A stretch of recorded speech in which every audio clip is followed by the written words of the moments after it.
کراچی کی طالبہ ماہا کی فریاد سن لی گئی۔ والد کو تشدد کا نشانہ بنانے اور بہنوں کو ہراساں کرنے والے ملزمان گرفتار کر لیے گئے۔ گورنر سندھ عمران اسماعیل کی ہدایت پر کراچی پولیس نے کارروائی کرتے ہوئے عیسیٰ نگری میں طالبہ کو ہراساں کرنے والے ملزمان کو گرفتار کر لیا ہے۔ تفصیلات کے مطابق سوشل میڈیا پر ماہا ملک نامی میٹرک کی طالبہ نے مدد کی اپیل کرتے ہوئے بتایا کہ کچھ لوگ اسے ہراساں کر رہے ہیں۔ ماہا نے بتایا کہ ایک ملزم نے میری چھوٹی بہن کو سیڑھیوں پر روک کر تھپڑ مارے، میرے کزن کو بھی تھپڑ مارا اور دھکے دیے گئے۔ میری بہن اپنی عزت بچا کر روتے ہوئے وہاں سے بھاگی۔ ہم نے اپنے والد کو بتایا تو انہوں نے ہمارے سامنے والد کو بھی مارا۔ ہمیں جان سے مارنے کی دھمکیاں دی گئیں۔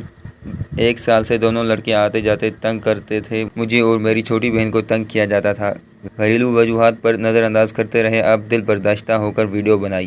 اس تمام واقعے کا گورنر سندھ سے نوٹس لیتے ہوئے علاقے کے اراکین اسمبلی کو فوری طور پر بچی سے رابطہ کرنے کی ہدایت کی۔ سوشل میڈیا پر دیے گئے بچی کے پیغام کے مطابق کراچی کے علاقے عیسیٰ نگری میں واقع میکاسا اپارٹمنٹ میں رہنے والی ماہا ملک کو کچھ لوگ ہراساں کرنے میں مصروف تھے، جس پر گورنر سندھ نے آئی جی سندھ پولیس کو معاملے کی تحقیقات اور کارروائی کی ہدایت کی۔ کارروائی کی ہدایت کرتے ہوئے گورنر سندھ عمران اسماعیل نے کہا کہ کراچی سمیت سندھ کے ہر شہر میں عوام الناس اور تحفظ کو فراہم کرنا پولیس کی ذمہ داری ہے۔ ہم اس ضمن میں کسی قسم کی کوتاہی برداشت نہیں کریں گے۔ ماہا ملک کو تحفظ فراہم کیا جائے۔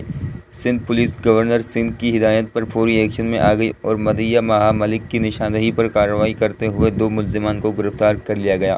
ملزمان کے نام پولیس کے مطابق انور زادہ اور یونس بھونیری ہیں، جو ماہا ملک اور اس کے اہل خانہ کو مسلسل خوفزدہ کر رہے تھے۔